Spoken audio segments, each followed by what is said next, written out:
I am your host, Tama Alyssa, and this is Catch Tea If You Can't, episode 4.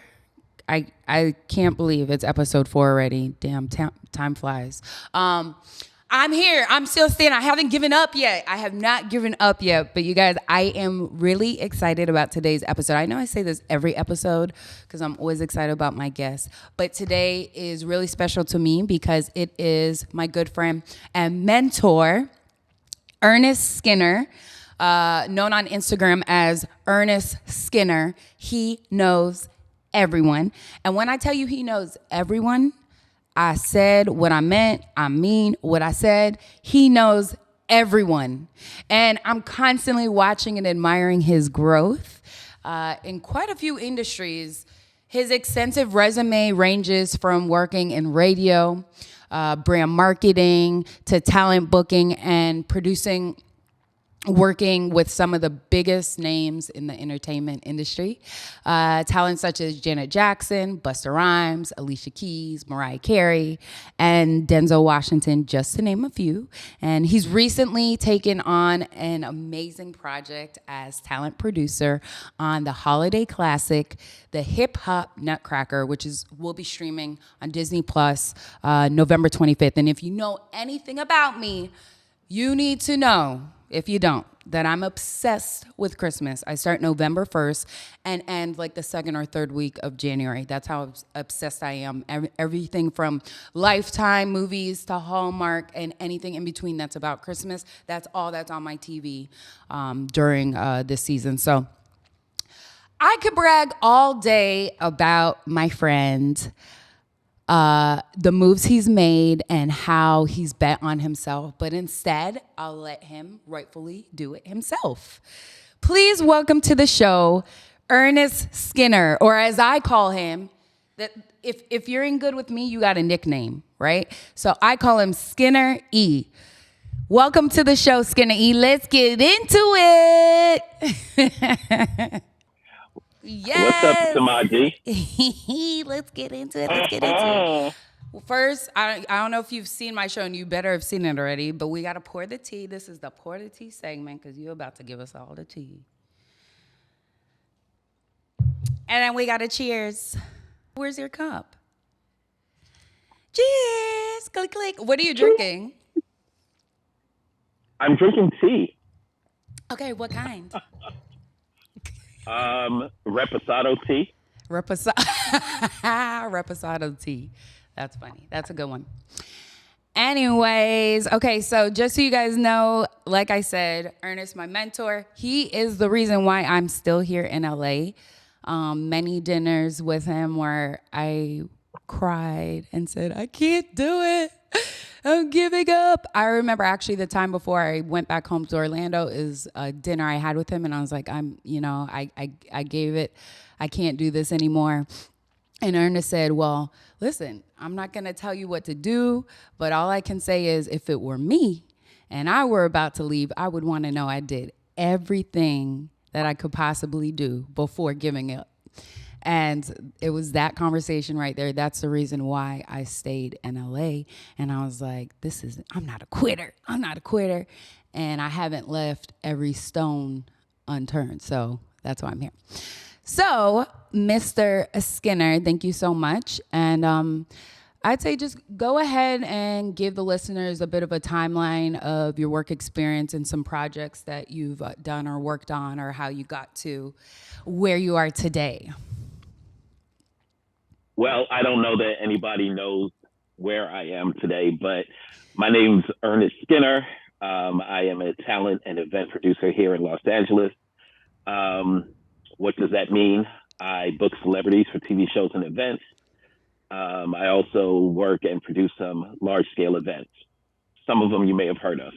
How did I get here? It's a long road.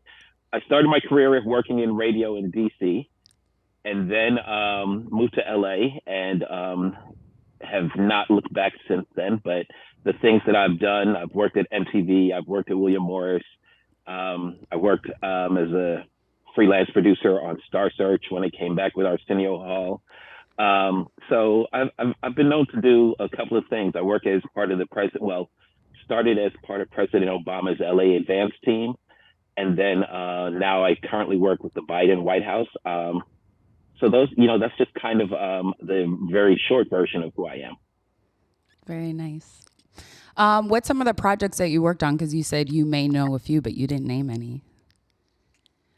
Oh, well, I was trying to be modest, but no, we don't need you to be modest on the show, okay? I don't do modest very well.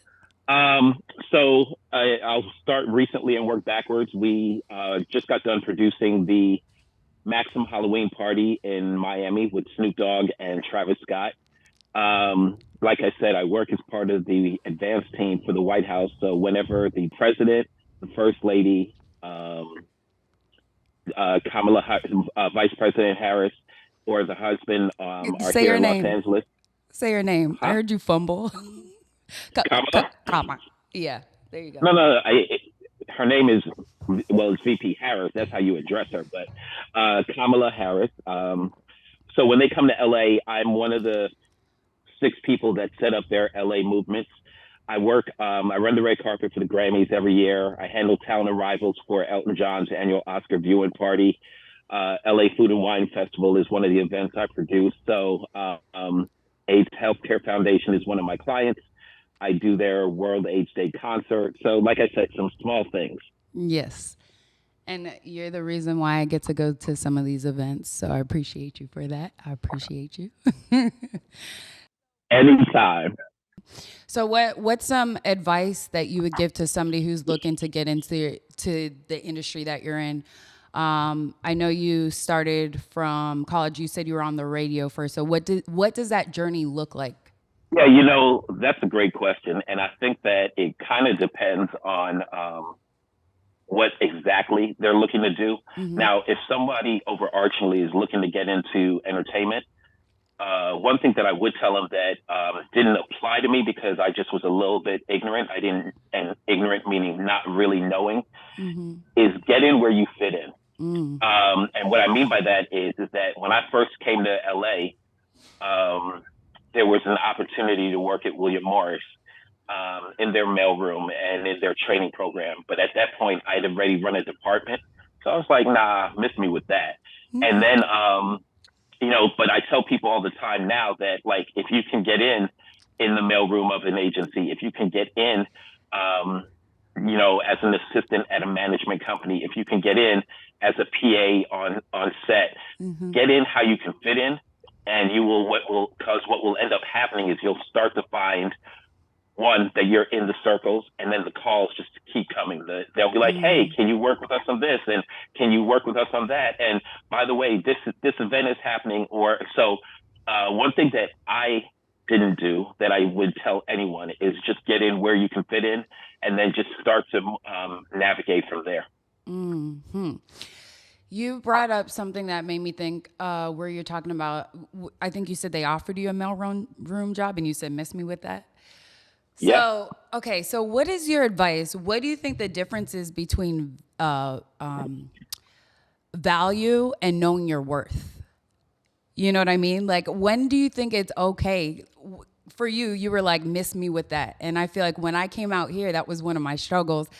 I had a resume that I had an MBA, I had all this, but yet there was a point where I was going to have to apply to like Starbucks or Walmart or Target. So when do you think is that time or the situation that calls for you to understand the difference between knowing your value and knowing your worth and being able to stand on that? I would say this, for anybody that's watching in LA or in New York, what you've done elsewhere doesn't really matter.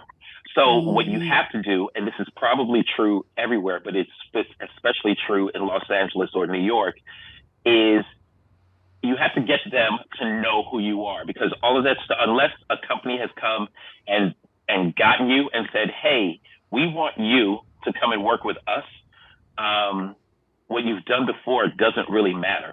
So it is important to know, as you said, your value and your worth.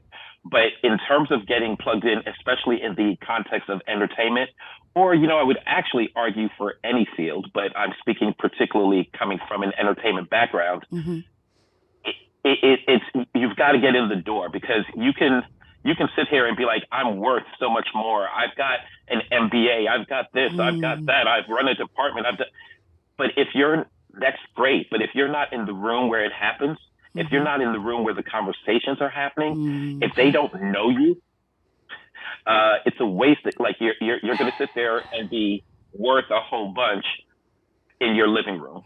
So, I think that, and like I said, I was ignorant. I truly did not know about the importance of being in the room. I didn't understand the importance of how the conversations happen when that you're just part of if you're in the room. And fortunately for me, it worked out. But I would, like I said, I would tell anybody, whatever field, but particularly in entertainment, if it's a matter of eating a little bit of crow to be able to be in the room, it's well worth it, because what will end up happening is that 6 months or a year that you put in the time on the front end, it just starts to accelerate.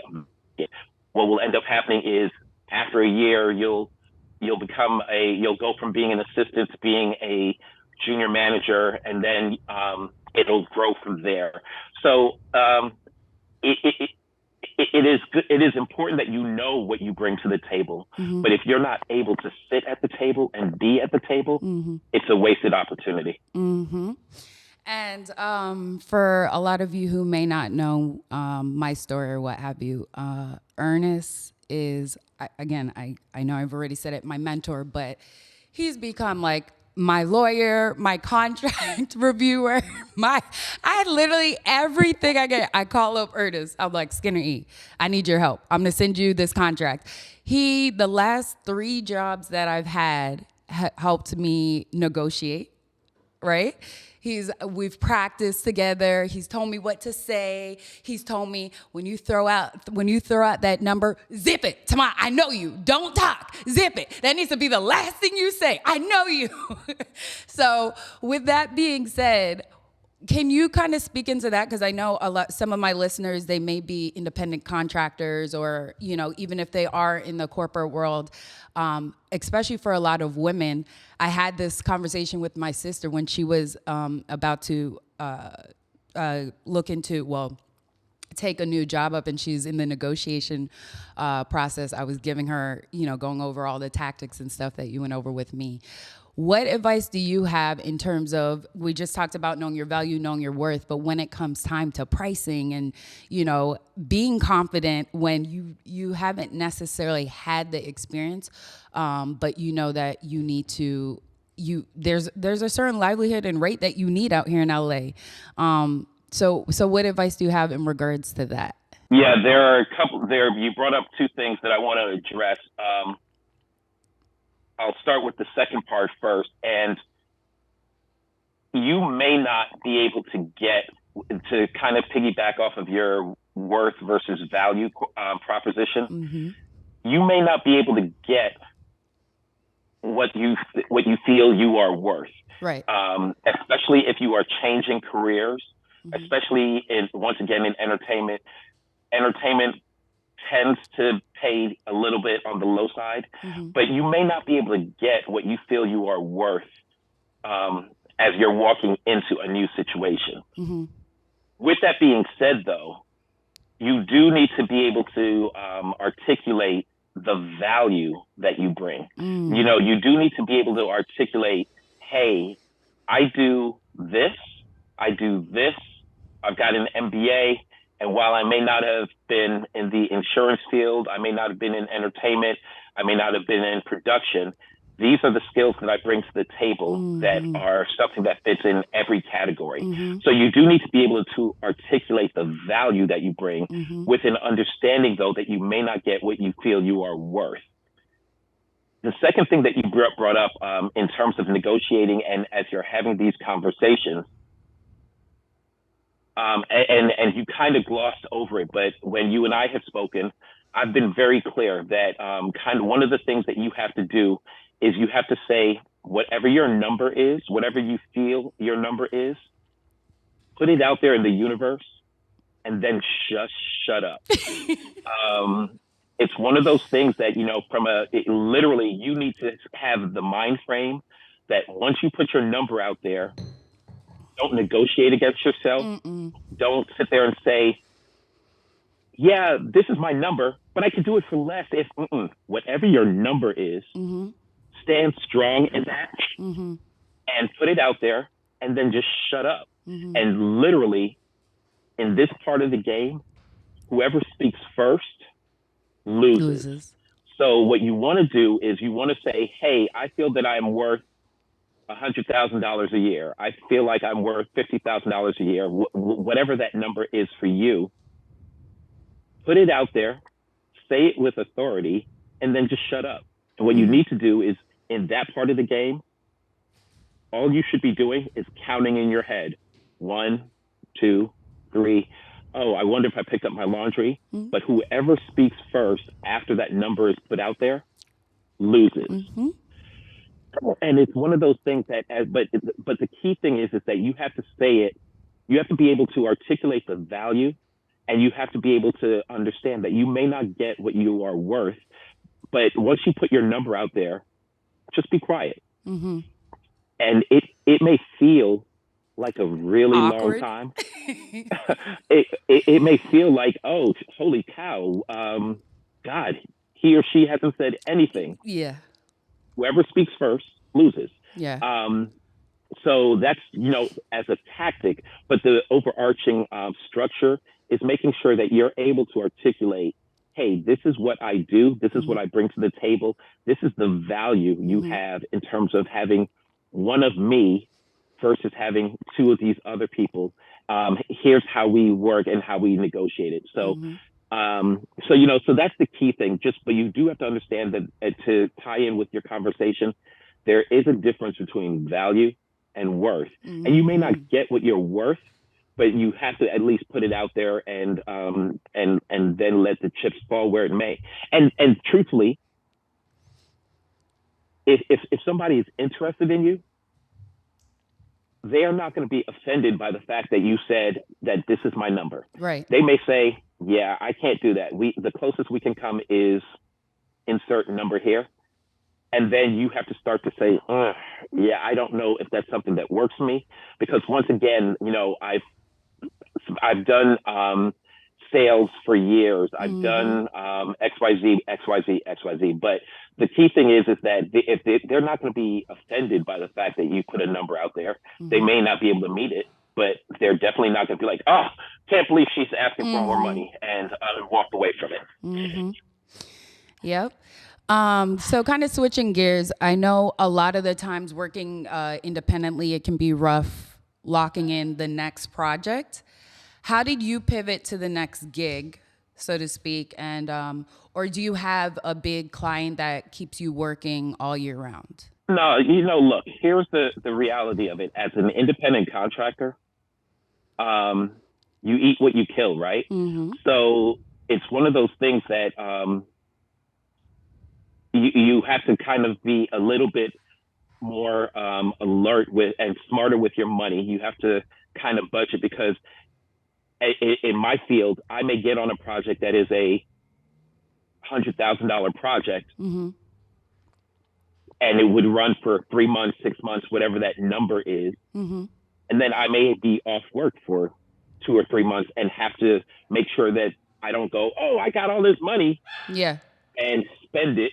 Like, you have to kind of be a little bit smarter, because there is no first and the 15th. Like, that doesn't exist.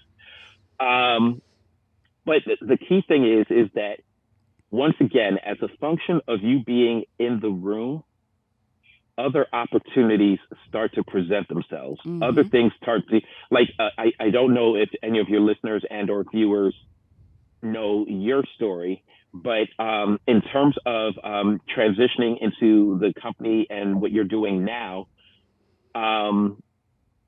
there are opportunities that that have presented itself as a function of you being in the room. Exactly. And I think that's the key thing that people need to understand, is that if you're not in the room, you can't be part of the conversation. Exactly. But to answer your question, as an independent contractor, you do eat what you kill. And Mm-hmm. part of what that is it's two things. One, being smarter with your money, but two, you're also starting to jockey and position yourself for the next project, even while you're on this one, because you Mm-hmm. want to make sure that you knock it out the park and that you're able to then say, by the way, it was great working with you on this one. If you have anything else, I'd love to work with you guys again. So Yep. you're almost auditioning Yep. for that new role as Mm-hmm. soon as you get this first one. Yep. And you're putting it out there. So making sure that your work speaks for itself and then taking advantage of that simple conversation that can lead to, your next project. Absolutely. Yeah. So, okay. So is there anyone that you haven't worked with yet that you would want to collab with or work with in the future? Samadhi. Huh? What? Me? Who? Me? Me? um, here's the short answer to that is I've lived a blessed life. Like Mm-hmm. I've really been able to. I'm not the person that talks about what I've done and who I'm, but like for example, doing stuff with the White House. Usually, I'm of the mind frame. Oh, I'm Ernest Skinner. Like, do you know who I am?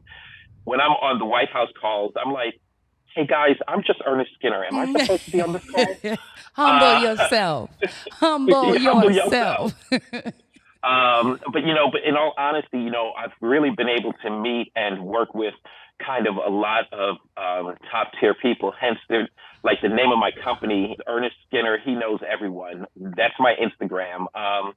And where that has come from is the fact that I've been able to kind of meet and greet and deal with people at the highest levels. Um, and it's so. Is there anyone I haven't met? Look, I mean, yeah, I haven't had an Oprah moment yet. And I say yet because I know it's coming. There you go. Put it Um, out there. Put it out I'll there. put it out there. So I haven't had an Oprah moment yet, but the key thing is one thing is whether I'm dealing with the White House or whether I'm dealing with the janitor at an event. For me, it's really about treating each person the same and treating them with authenticity Yep. and honesty. Because Mm-hmm. the key thing that somebody told me a while ago is the same people you see on the way up are the same people you're going to see on the way down. Mm. And how you interacted with them, how you treated them, how you made them feel on the front end is going to be kind of how they feel about you on the back end. So I haven't, like I said, I haven't had an Oprah moment. I'm sure it's coming. Um, but I look at the value of dealing with people as they are Mm-hmm. and working with them and making sure that that work experience is as good as it can be, Mm-hmm. and making sure that we that that whether or not they're high on the totem pole or not so high, Mm-hmm. that I treat them the same and that we work the same and we make sure that it's good to go for everything in the future. Mm. Okay. And then who would you say is the most memorable that you worked with, for Ooh, good or bad? um, Like you're look, I mean, memorable because I never want to work with you again, or you're memorable because you were a pleasure to work with. yeah, look, the first time that I got to meet President Obama, actually the first time, my first thing with the White House was with Mrs. Obama, with Mm-hmm. Michelle. We were on the set of Ellen, um, and it was just kind of a really surreal moment that I was the person um, that that was telling Michelle. the staff and Secret Service and that I was the person that was going to be like, yeah, this is how they're moving. You're like, Oh, you were what? eating that up. You were eating that up, Skinner. No, I mean, look, it's definitely something that is interesting, but like, I've had to tell once again with the White House, I've had to tell Barbara Streisand where she could and couldn't go. And she was like, do you know who I am? And I was like, Do you know very who I clear who am? you are. No, I know no, you like, look, pulled it. there are a lot of people that, so I've been able to meet, so I've had Patty LaBelle cook for me in her hotel room. I've had, like I said, I Mm. get to interact with the White House in a way that most people don't. I've gotten to be, I've had, some really good moments. In terms of, I'm not going to call out names, but what I will say is that people Why? who are, Why? This is because pour the tea segment, okay? nah, we ain't gonna mess. Rule number one is don't mess up the money. So that we ain't gonna mess up no money. But I will say that that people who are, especially in entertainment, people who are newer in the Mm-hmm. business tend to be a little bit more difficult to work with, Mm-hmm. as opposed to dealing with people who are established and have done this for years. Yeah. And you would think that it would kind of be the reverse, that the Right. people who are new would be like the people who are like, oh, I'm going to be humble. Like, and it's the people that have done the business for a long time that are so humble, so gracious, so kind, and the people that tend to be newer in the business are the ones who are like, I'm not messing with you. Stop it. You're Mm. doing too much. So I won't call out names, but I will say that as a trend, the people that are newer in the business, who ain't never had no money, who ain't never had no success, Mm. who ain't never had no New money. none of that stuff, those are the people that tend to be harder to work with. Work with. That makes sense. That doesn't surprise me at all. Okay, so I want to get to the how you bet on yourself. I know that I consider you winning, and I know your success and all the events you do. Uh, Question: do you think if you weren't in LA, you wouldn't be as successful as you are? You asked the question with some negatives, so I think that I would still be as successful as I am, regardless of where I was or Mm-hmm. am. Now, for what I do, LA is a hub. LA is a center. Mm-hmm. LA is a base, and for what I do, it is probably good to be here because it's nothing to go to the supermarket and And just. see Mm-hmm. XYZ celebrity. It's if you go to your yoga class, you look up and you're like, oh, that's this person. Mm-hmm. If you go to have dinner at a restaurant, it's nothing to look over and be like, oh, so there's definitely proximity, Exactly. Yeah. and it definitely is helpful to be here. But I don't think that. But I think I would still be Just successful as. wherever I am, just because of, like, you, as you were talking about, because I believe in betting on myself. I Mm. believe that I can. No one can tell my story as well as I can. Mm. Um, so it's important. It's important that whatever field you're in, whether it's on the production side, whether it's on the business side, whether it's on entertainment, it's important that you're willing to bet on yourself and you're willing to tell your story, because Mm-hmm. no one else is going to be able to tell your story as well as you can. Yes. And who wants to bet on you if you don't even want to bet on yourself? When was a moment that you decided? What was the moment that you would say that started? Took the launch to where you are now, where you decided I'm betting on myself. This is it.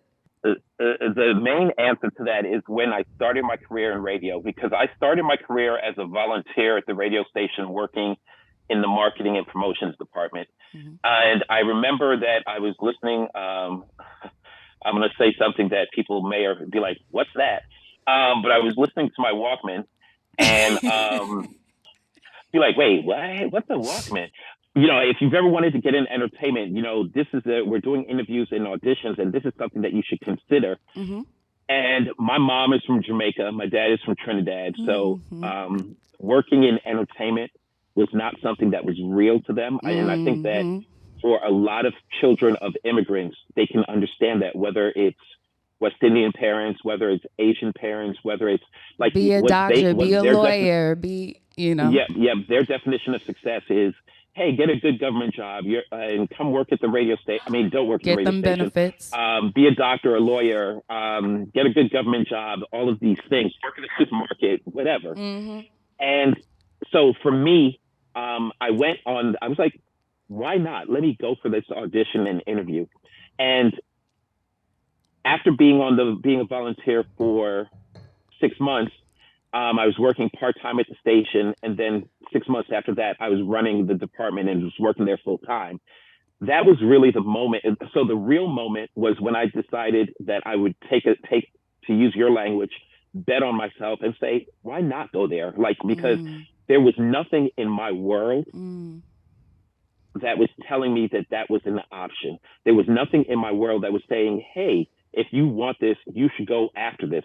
So the initial part of it was listening to the just saying, I'm going to go, and why not? And even now, I've been doing this 20 something years. My parents still don't really know what I do. Like, my father called me last year, and he had seen a show that I did 10 years ago called Icon. Oh, shoot. It was 15 or 20 years ago that I did called Janet Jackson Icon for MTV. And he said, so I guess you have a real job. And I was like, okay, I'll play along. What are you talking about? And he said, I am sitting here watching MTV, and I see Ernest Skinner. And I know I didn't work on the show, so it had to be you. I was like, yeah, I have a real job. I mean, I've had one for years. But the key thing is that when we talk about betting on yourself, you sometimes have to be able to see the vision for yourself, even if no one else around you has that ability to see it for can you say that louder for the people in the back? For the people in the back, can you please say that you louder? have to be willing to see and be able to see that vision for yourself, even if no one else can see it. And sometimes that means, in my case, dealing with parents who didn't really understand what I was doing. Sometimes, and I knew once I went in the interview, I was like, they were like, do you have any more questions? I was like, yeah, when do I start? Yeah. Because I knew y'all ain't gonna find nobody as dope as me. Did you actually say that? When do I start? That? I absolutely did. I absolutely did. I was like, when do I start? But you have to be willing to take that chance on yourself and to use your language, bet on yourself, even if no one else sees the value that you bring. And it can be, this is true sometimes when you're working with someone for a long time and they kind of pigeonhole you into a role. And sometimes you got to be like, yeah, that doesn't work for me anymore. That may have worked for me last year. That may have worked for me 2 years ago. But where I am now and what I have done in terms of working with you and for you, that doesn't work, and it doesn't fit anymore. So sometimes you've just got to be willing to bet on yourself and say that. And look, if you don't see the value that I bring, it's okay. Maybe it just means that this is not the project we work on, and we will find ourselves somewhere, something to work on down the road. But if you're not able to tell your own story and tell it in a way that is real and authentic, no one else is going to be able to do that for you. And that speaks on the fact that I'm always telling people when they're like, oh, I'm not in sales. I don't know how to sell. I'm not good at selling whenever I try to invite them to networking events. And I'm like, look, especially as an entrepreneur, you better know how to sell yourself. When you go to a job interview, you're selling yourself. You are the product. So when people tell me, oh, I don't know how to sell, or I'm not good, that's your thing. It better become your thing, especially as a business owner, entrepreneur, whatever, what have you. You need to know how to tell your story and sell it to differentiate yourself from the next person who has the same credentials on their resume. So how do you stand out? You did say one thing that I want to make sure that I kind of expand a little bit about. This is not just true for independent contractors, entrepreneurs.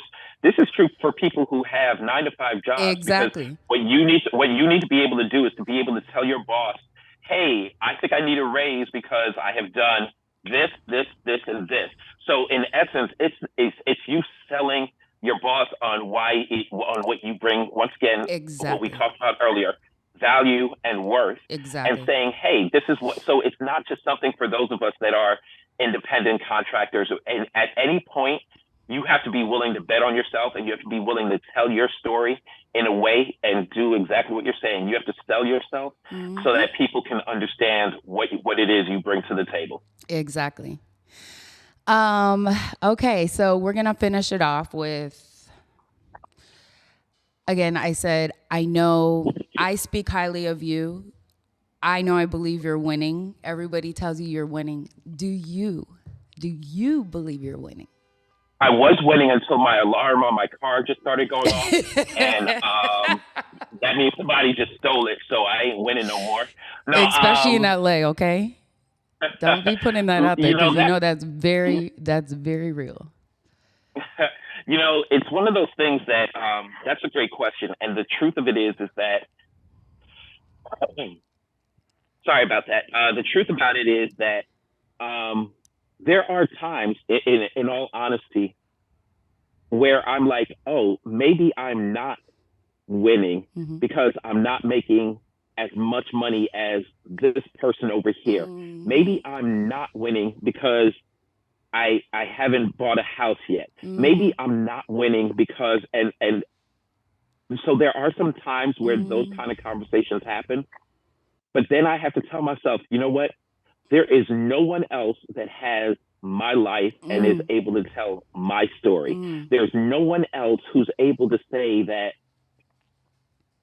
they're doing these things. Like, there are times when I tell people that, oh, I just got back from Miami doing the Snoop Dogg and Travis Scott thing. And there are times where I tell people that, oh, I can't do this because I have to do I have to do an advanced event for the president.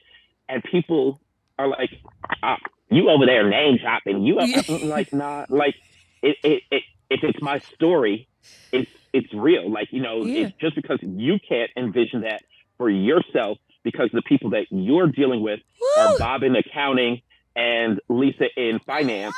That's your story. But my story, the way my story is set up, I absolutely believe more often than not that I am winning because I'm living my dream. I'm able to have, and one of the beauties of being somebody who's an independent contractor is if someone is getting on my nerves, I can do anything for 3 months. I can do anything for 6 months. There's an end date that usually is attached to being an independent contractor. So, and it may not be somebody getting on your nerves. It may be somebody who's in the kitchen cooking fish every day in the microwave, and you'd be like, "Come on, son! Like, why are we doing that? Why is this my life?